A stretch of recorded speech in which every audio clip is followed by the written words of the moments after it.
Odhiambo mar wuok tich tarik 10 dwe no mar ariyo 2024 nyakor Mgajwang' akawo thuolni mar rwaki e chenro ni mar Oimore en saa 3 mar otieno. Waikoni weche manyien ka bende en geno mar riyo makare to kamano kuom Ramogi TV mar mi weche manyien waikore yo makare gi weche mag motucho odiochieng' ma kawuono. To mokwongo magi e thuond weche.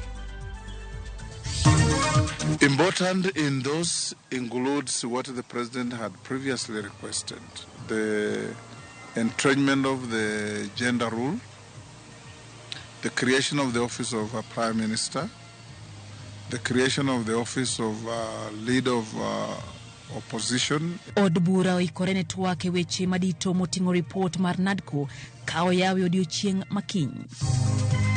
Jo Kenya kod jotelo mopogore opogore medo oro ote makuyo kaluwore kod tho jang'we kinda Kelvin Kiptum kokale masira marapaya. A new higher education funding model applied the students who sought the Kenya Certificate of Secondary Education in 2023. Mudho pod nitie ka bende jopuonjre manotimo penj mar KCSE kochakore higa mar 2000 dhi yudo sir mar somo kokale aguch somo mar piny owacho.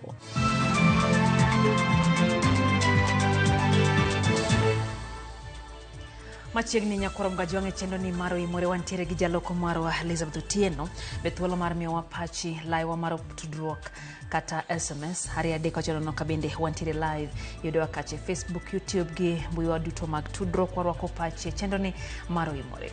Nyinga Lydia Okeyo machiegni. Wachako kod mano mar kuyo kama piny Kenya ntiere kod kuyo bang' wito jang'wech mang'ula mar ng'ong'we kinda Kelvin Kiptum.